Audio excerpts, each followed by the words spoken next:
A'udzubillahi samil alim minasyaitonir rajim. Bismillahirrahmanirrahim. Assalamualaikum warahmatullahi taala wabarakatuh.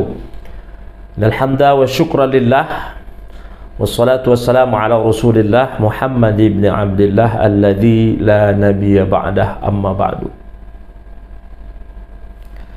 Qala Allah Ta'ala fi kitabihil karim. A'udzu billahi minasyaitonir rajim.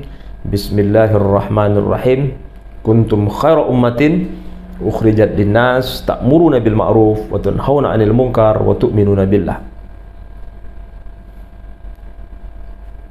Thumma qala Rasulullah SAW, ittaqillah haitsuma kunta wa atbi'is sayyi'atal hasanata tamhuha wa khaliqin nas bi khuluqin hasanin.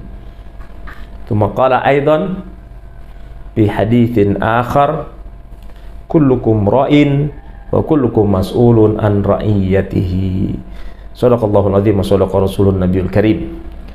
Hadratul muhtaramin wal muhtaramat, kaum muslimin dan muslimat, serta seluruh para sahabat hamba yang semuanya senantiasa dirahmati Allah Subhanahu wa taala.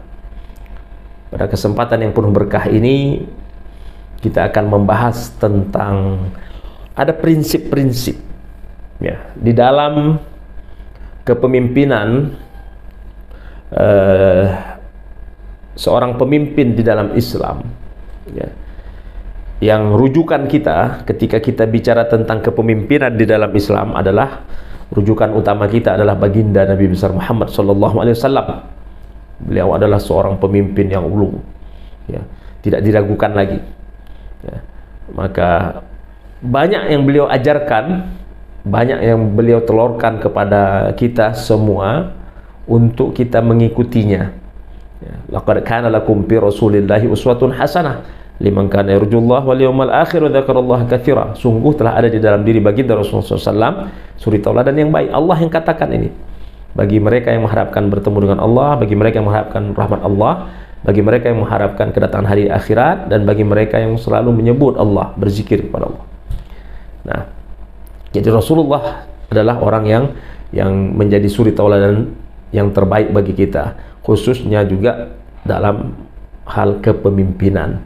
Nah, ada prinsip-prinsip yang Rasulullah SAW selalu pegang dan ajarkan kepada kita semua ya, bagi kita yang mau menjadi seorang pemimpin atau bagi kita yang sudah menjadi seorang pemimpin ya, maka peganglah prinsip-prinsip ini. Yang pertama adalah asyura. Baginda Rasulullah SAW selalu bermusyawarah, bahkan perintah untuk bermusyawarah itu adalah dari Al-Quran. Kata Allah, wasyawirhum fil amri, dan bermusyawarahlah dalam menentukan satu perkara. Dalam menetapkan satu perkara, maka kita disuruh untuk bermusyawarah. Baginda Rasulullah SAW pun bermusyawarah. Walaupun Rasulullah SAW diturunkan wahyu. Ya, wahyu yang Allah Subhanahu wa taala turunkan itu tadi kan berangsur-angsur selama 22 tahun setengah ya, periode Mekah sama periode Madinah ya. Jadi Rasulullah dalam 23 tahun kepemimpinannya itu 22 tahun setengah itu turun wahyu. Jadi wahyu-wahyu yang Allah Subhanahu wa taala turunkan itu, kalau dia menentukan satu masalah, satu hukum pada waktu itu, maka Rasulullah tidak bermusyawarah, tidak bertanya kepada para sahabat. Tapi kalau tidak, Rasulullah senantiasa meminta pendapat-pendapat dari para sahabat, khususnya sahabat-sahabat seniornya. Ada Abu Bakar, ada Umar, ada Utsman, ada Ali radhiyallahu anhum, dan sahabat-sahabat yang lainnya ya. Rasulullah SAW mengutamakan musyawarah dalam kepemimpinannya. Kemudian kedua, prinsip yang kedua, sebagai seorang pemimpin wajib dimiliki ya, seorang pemimpin dalam Islam wajib memiliki prinsip ini. Yang kedua adalah al-muru'ah, harus menjaga kehormatan diri kita ya. Seorang pemimpin ini dihormati pasti, karena dia maju selangkah, kemudian ditinggikan seranting. Beliau kalau pemimpin, kita sudah jelas semua orang menghormati pemimpin-pemimpin kita ya. Kemudian karena memang sudah dihormati, seorang pemimpin itu harus menjaga kehormatan dirinya itu Nah, wajib menghormati, menjaga kehormatan dirinya. Itu yang disebut dengan al-muru'ah. Kalau di istilah kita disebut marwah. Marwah. Kalau orang-orang Melayu selalu bilang marwah. Bahkan orang-orang Indonesia suka memberikan nama anaknya yang perempuan pakai nama marwah. Artinya kehormatan diri. Ya, harus menjaga kehormatan diri kita. Hifzun nafs. Ad-daruriyatul khams, ada 5 hal yang wajib kita jaga itu. Yang pertama adalah diri kita, ya, hifzun nafs, termasuk juga keluarga, harta benda, semuanya harus dijaga, ya. Dan itu menjadi satu kewajiban bagi kita, ad-daruriyatul khams. Kemudian yang ketiga, seorang pemimpin di dalam Islam wajib memiliki prinsip yang harus diterapkan, yaitu kedermawanan.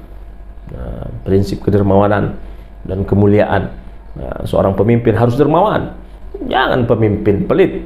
Pemimpin tidak boleh bakhil, tidak boleh pelit. Ya, pemimpin harus dermawan. Rasulullah mengajarkan kepada kita untuk menjadi orang yang dermawan. Bahkan beliau lebih dermawan, sangat dermawan, melebihi daripada angin yang berhembus dengan kencang.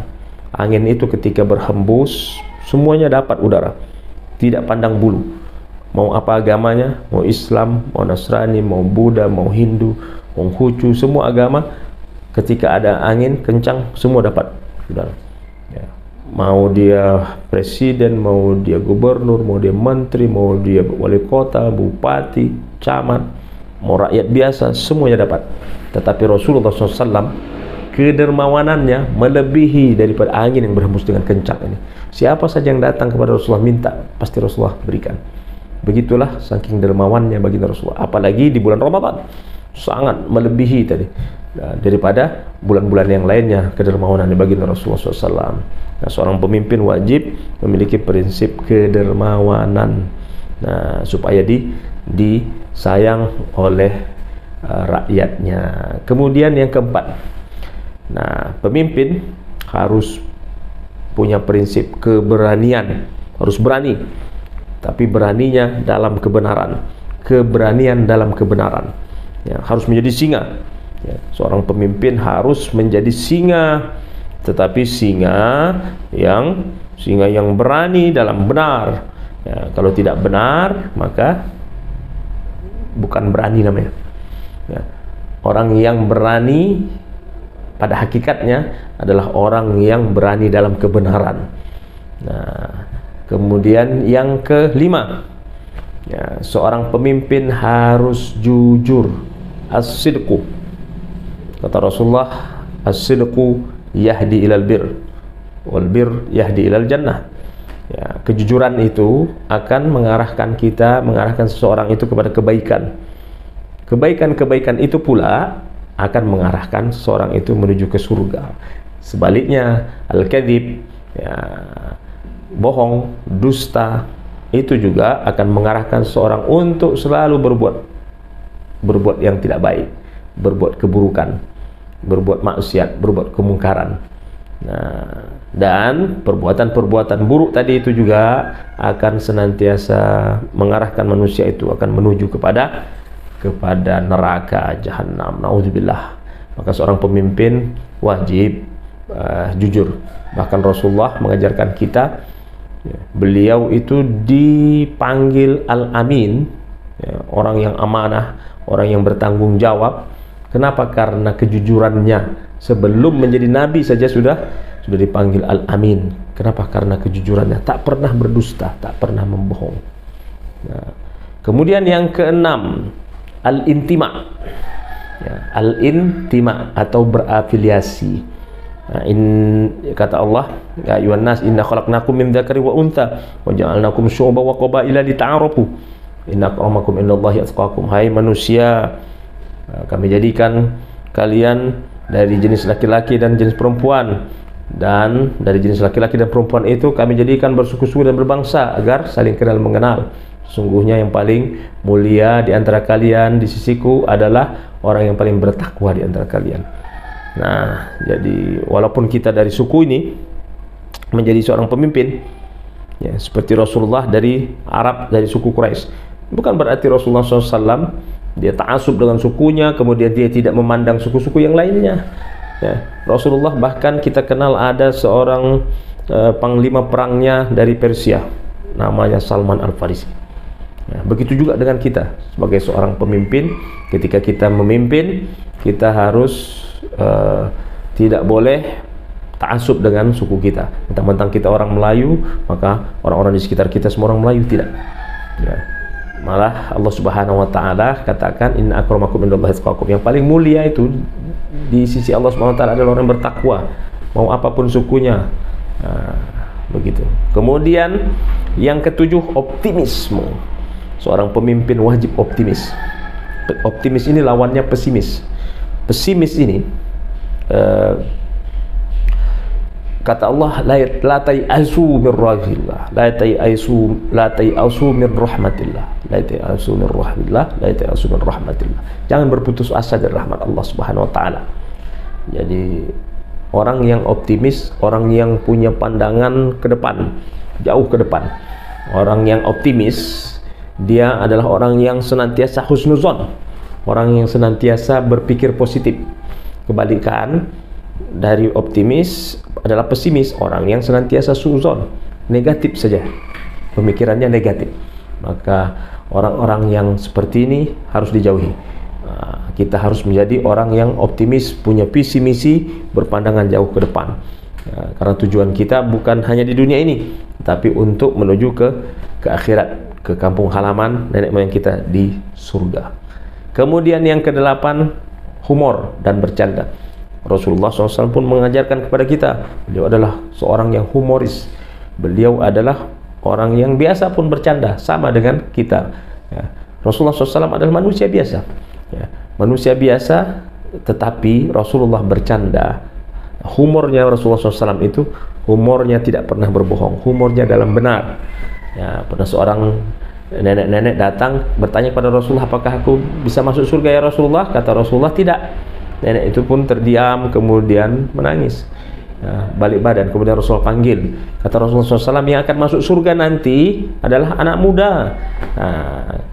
Balik lagi muda. Jadi nenek seperti ini tidak akan masuk surga, tetapi nanti nenek akan balik muda.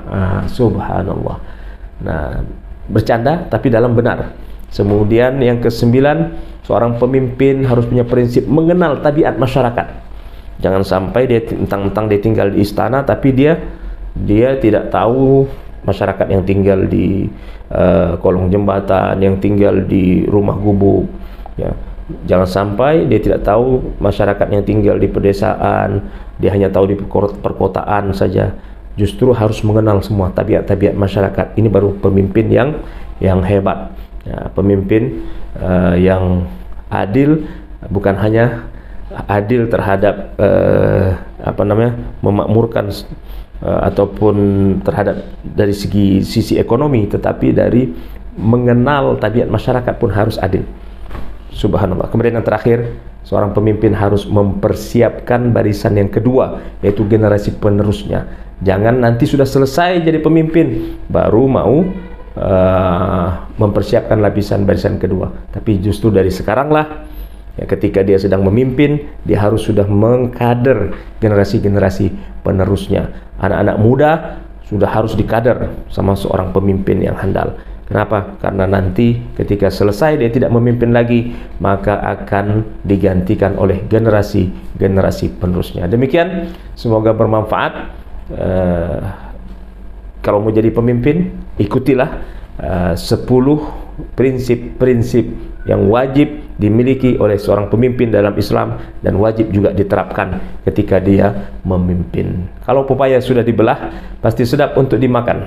Kalau ada tersilap dan tersalah, mohonlah saya untuk dimaafkan. Aqulu qouli hadza astaghfirullah li wa lakum. Wassalamu alaikum warahmatullahi taala wabarakatuh.